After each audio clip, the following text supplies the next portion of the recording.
Hello बच्चों, welcome to my channel maths with me. इस class में हम कर रहे हैं क्लास 10 का चैप्टर 3 की एक्सरसाइज है 3.2 का क्वेश्चन नंबर 3 का 4th पार्ट। ठीक है, क्वेश्चन नंबर 4 थोड़ा लेंथी, एक बार पढ़ लीजिए। मैं आपको शॉर्ट में बताती हूँ। इसमें ना एक टैक्सी है, ठीक है, जिसको जो ऑनर है वो उसे चलाने के लिए लोगों को दे देता है, लेकिन वो जो उनसे किराया लेता है वो कैसे लेता है? कहता है मेरा कुछ किराया तो फिक्स है, ठीक है, कुछ फेयर तो मुझे चाहिए ही चाहिए। उसके बाद जितने किलोमीटर आप मेरी टैक्सी को यूज करोगे उतने किलोमीटर का मुझे एक्स्ट्रा किराया और चाहिए। क्वेश्चन क्लियर हुआ? तो आगे देखो बेटा, क्वेश्चन में आपके पास दो तरीके के किराए देने पड़ रहे हैं आपको, या फेयर जो है, जो चार्जेस दे रहे हो आप, वो दो तरीके से दे रहे हो। कुछ तो है हमारे फिक्स चार्जेस और कुछ है हमारे डिपेंड करते हैं जो डिस्टेंस कवर करने पर। ठीक है, तो यहाँ पर लेट कर देते हैं, late fix charges. Fix charges हमने ले लिए एक्स, और वेरिएबल चार्जेस, वेरिएबल का मतलब हुआ जो डिस्टेंस के अकॉर्डिंग हमें देने पड़ेंगे, वेरिएबल चार्जेस वो हमने ले लिए वाई। क्लियर है? अब आगे क्वेश्चन आपसे ये कहता है कि आप ना चार्जेस बताओ for the distance 10 kilometre, the charges paid 105। ध्यान से सुनो, 10 किलोमीटर अगर उसने डिस्टेंस कवर किया है तो चार्जेस वो पे कर रहा है 105। यानी कि यहां पर पहले लिख लो चार्जेस फॉर 10 किलोमीटर, 10 किलोमीटर के जो चार्जेस हैं वो है 105। बहुत ध्यान से समझना, बहुत इंपॉर्टेंट क्वेश्चन है। ये 10 किलोमीटर के जो चार्जेस है ना वो कैसे दिए जा रहे हैं? देखो बेटा, 10 किलोमीटर के चार्जेस 1 किलोमीटर के अकॉर्डिंग दिए जाएंगे, यानी कि 10y। 1 किलोमीटर का चार्जेस जो था या वेरिएबल चार्जेस जो थे वो y थे, या आप यहां पर कह सकते हो 1 किलोमीटर के चार्जेस हैं y, तो 10 किलोमीटर के चार्जेस कितने हो गए? 10y हो गया।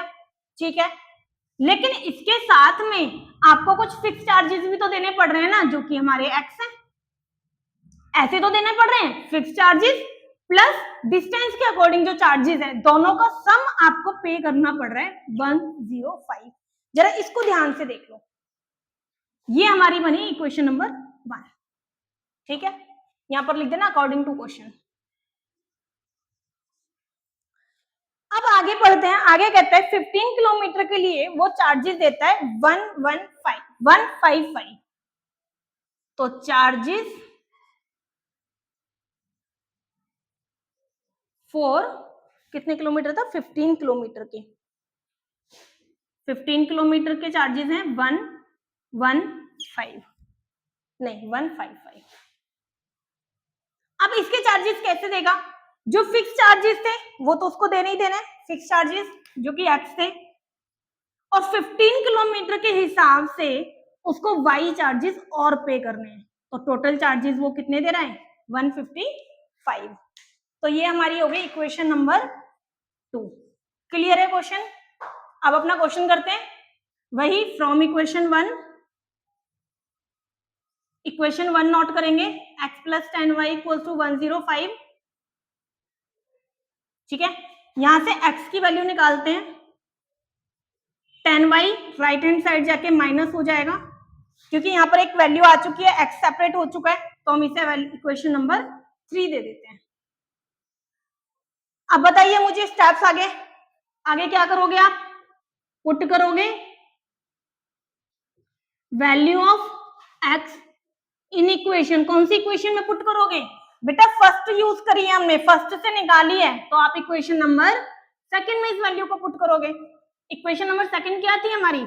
x plus 15y equal to 155।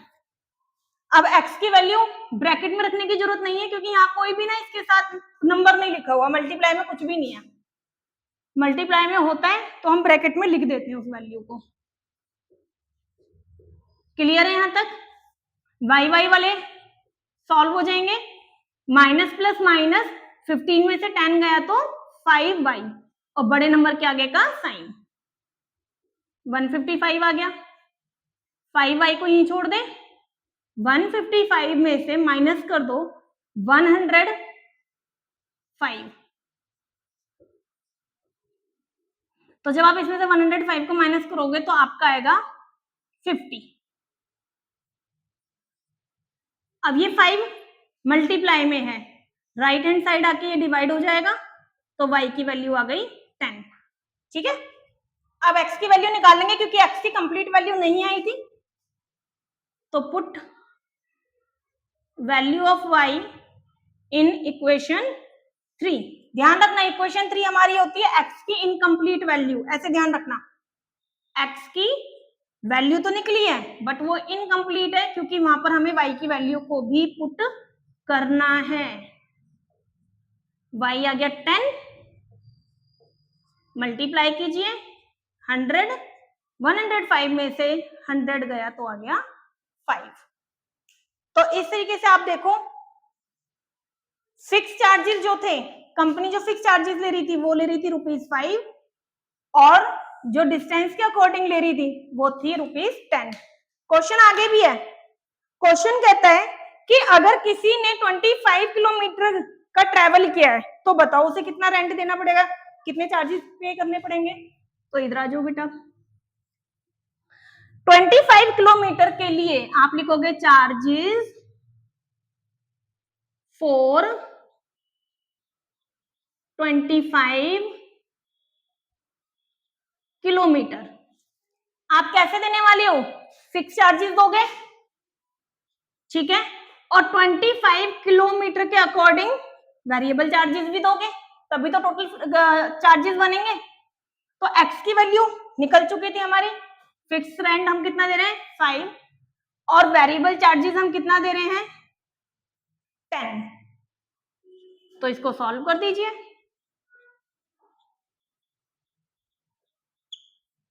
तो कितना आ गया आंसर, ₹255। आइए बच्चों देखते हैं क्वेश्चन नंबर 5। क्वेश्चन 5 में क्या कहता है कि एक फ्रैक्शन गिवन है, ठीक है, फ्रैक्शन क्या होती है, फ्रैक्शन में एक न्यूमरेटर होता है हमारा और एक डिनोमिनेटर होता है, ठीक है।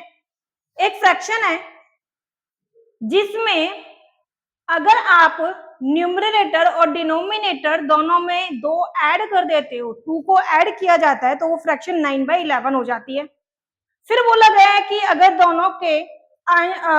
दोनों में उस फ्रैक्शन के न्यूमरेटर और डिनोमिनेटर दोनों में 3 ऐड कर दिया जाता है तो वो 5/6 हो जाती है।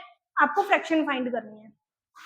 तो देखो बेटा, हमें नहीं पता हमारी फ्रैक्शन में जो न्यूमरेटर है वो कितना है, उसे सीधा बोल दिया कि न्यूमरेटर में ये ऐड कर दो, डिनोमिनेटर में ये ऐड कर दो। भाई ये तो पता हो न्यूमरेटर कितना है और डिनोमिनेटर कितना है, तो हमने न्यूमरेटर को यहाँ पर x लेट कर लिया और डिनोमिनेटर को y लेट कर लिया। और अगर हमारी फ्रैक्शन में x और y न्यूमरेटर और डिनोमिनेटर है तो फ्रैक्शन क्या हो जाएगी, x/y हो जाएगी। क्लियर है। अब देखते हैं इसने क्या बोला था, इसने बोला था कि 2 ऐड कर दीजिए न्यूमरेटर में, तो मैंने 2 ऐड कर दिया, तो क्या हो गया, न्यूमरेटर हो गया x+2। इसमें देखो ना 2 ऐड कर दिया मैंने। अब ऐड करना है 2 डिनोमिनेटर में, डिनोमिनेटर तो y था हमारा, अब y में मैंने 2 को ऐड कर दिया। तो कहता है अगर आप ये करते हो ना, दोनों में 2 ऐड करते हो तो फ्रैक्शन 9/11 हो जाएगी। क्वेश्चन क्लियर हो गया। इक्वेशन बनाए, देखो बेटा, कहता है अगर न्यूमरेटर में x में 2 ऐड किया, डिनोमिनेटर में भी हमने अगर 2 ऐड किया तो फ्रैक्शन कितनी हो गई है, 9/11। ठीक है, जब इक्वल के दोनों साइड फ्रैक्शन हो ना तो क्रॉस मल्टीप्लीकेशन होता है। देखो कैसे, ये 11 इन दोनों से मल्टीप्लाई हो जाएगा, ध्यान से देखना, और ये जो 9 है ना ये इन दोनों से मल्टीप्लाई हो जाएगा, क्योंकि दोनों से मल्टीप्लाई हो रहा था इसलिए मैंने ब्रैकेट लगा दिया।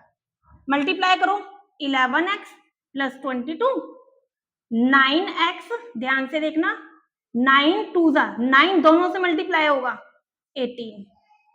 अब जब हम कोई भी इक्वेशन बनाते हैं तो x और y हमारे लेफ्ट हैंड साइड रहते हैं, तो 9y को जब आप इधर लेके आओगे तो ये हो जाएगा -9y।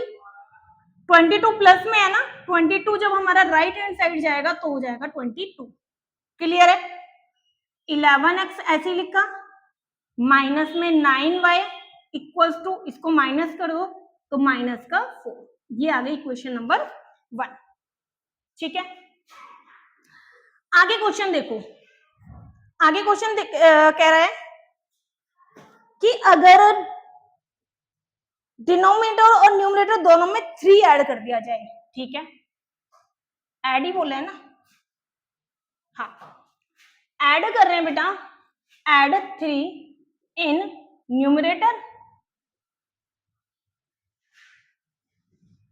तो x प्लस 3 हो गया ना, और ऐड 3 इन डिनोमिनेटर, तो y प्लस 3। तो बताओ वो फ्रैक्शन क्या कह रहा है, फ्रैक्शन क्या बन जाएगी, 5/6। ठीक है, तो चलिए अपना इक्वेशन बनाएं, x plus 3/y/3 equals to हो जाना है 5/6। सेम जैसे भी किया था क्रॉस मल्टीप्लाई, 6 मल्टीप्लाई हो जाएगा x प्लस 3 से, 5 मल्टीप्लाई हो जाएगा y प्लस 3 से, 6x प्लस 18, 5y प्लस 15। ठीक है, 6x minus 5y, 15 minus 18, 6x minus 5y minus करेंगे -3। ये आ गई दूसरी इक्वेशन। ठीक है, बस यहीं तक था क्वेश्चन जो था। अब आगे नॉर्मल सॉल्व करोगे आप फ्रॉम इक्वेशन 1 लिखते हैं हम, 11x minus 9y equal to -4 है, यहाँ से x की वैल्यू निकालते हैं तो x वाला नंबर यहीं छोड़ते हैं, y वाला उधर जाएगा तो ये प्लस हो जाएगा। अब x को यहीं छोड़ेंगे, -4 प्लस 9y मल्टीप्लाई का नंबर है, ये डिवाइड हो जाएगा। ठीक है, अब इधर देखो बेटा, ये x की इनकम्प्लीट वैल्यू आ गई है जिसे हम इक्वेशन नंबर 3 दे देते हैं। ठीक है, पुट करते हैं, put value of x in equation 2 में, क्योंकि मैंने फर्स्ट से ही निकाली है तो 2 में पुट करेंगे। इक्वेशन नंबर 2 ये है हमारी, ध्यान रखना। ठीक है, ये बनी है हमारी इक्वेशन नंबर 2 और ये मेरी बनी थी इक्वेशन नंबर 3। इक्वेशन 2 है 6x minus 5y equals to -3। अब x की वैल्यू देखो, एक से ज्यादा टर्म्स है ना तो ब्रैकेट में लगा लेना, क्योंकि यहाँ मल्टीप्लाई में भी एक नंबर चल रहा है हमारा। -4 plus 9y equals to 11 minus 5y equal to -3। Multiply करें, 6 4 जा 24, 6 9 जा 54, y और अपॉन में 11 चल ही रहा है, -5y इक्वल टू -3। ठीक है, अपॉन में कुछ नहीं है, 1 लेट कर लें, क्योंकि ये दोनों सॉल्व करने हैं, लेकिन इसके नीचे तो 11 है, 11 कैसे हटेगा, एलसीएम लेके। तो देखो मैं यहाँ एलसीएम लेती हूँ, इसका ध्यान रखना। जब मैंने इनका एलसीएम लिया 11, ठीक है, तो ये नंबर इससे मल्टीप्लाई होगा तो ये नंबर तो एज इट इज आ गया, देखो। और जब ये नंबर 11 से मल्टीप्लाई होगा तो आ जाएगा 55y इक्वल टू -3। क्लियर, -24, ये दोनों सॉल्व हो जाएंगे, आएगा माइनस का 50y, 11 डिवाइड में है, इक्वल के राइट हैंड साइड जाके वो मल्टीप्लाई हो जाएगा। तो -24 को छोड़ते हैं, नहीं इसको उधर लेके जाएंगे, -50y को यहीं छोड़ेंगे, इनको मल्टीप्लाई कर लेंगे, -33, माइनस का नंबर है ये वाला, उधर जाएगा क्योंकि विदाउट y था बेटा, -9। ठीक है, गलत लग रहा है कुछ, y इक्वल्स टू -9 बाय -50। देखो मिस्टेक नहीं यहाँ पर हुई है, y की वैल्यू ना बेटा फ्रैक्शन में आनी नहीं चाहिए, क्योंकि फ्रैक्शन बनेगी x और y की वैल्यू को रख के। ठीक है, तो यहीं से मुझे अंदाजा हुआ कि मेरी कहीं मिस्टेक, और मेरी मिस्टेक यहाँ हो गई है। देखो ये 45y था और मैंने इसको ना 5y लिख दिया। बेटा प्लीज आप मत मिस्टेक करना, मैं तो बोर्ड पे करा रही हूँ तो चल जाएगा, ठीक है। तो ये हो गया 1y, है ना।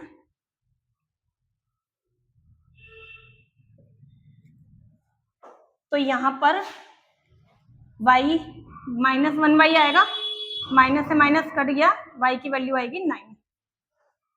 अब देखो x की वैल्यू इनकम्प्लीट आई थी ना, तो पुट करेंगे value of y in equation 3, x equals to -4 plus 9y divided by 11 था, -4 प्लस 9 मल्टीप्लाई y की वैल्यू 9 आ चुकी थी बाय 11, ठीक है। इधर देखना, मैं इधर सॉल्व कर रही हूँ बेटा। x इक्वल्स टू -4, 9 9 जा 81, ठीक है, और डिवाइडेड बाय 11। 81 में से अब 77 माइनस करा, डिवाइड करा 7, तो x की वैल्यू आई है 7, ठीक है। इधर देखना, और y की वैल्यू आई थी 9। तो बेटा फ्रैक्शन कैसे बनेगी, क्वेश्चन में तो फ्रैक्शन पूछी थी, फ्रैक्शन क्या थी हमारी, x बाय वाई थी ना, तो 7 और बाय 9, ये हमारी आ गई फ्रैक्शन।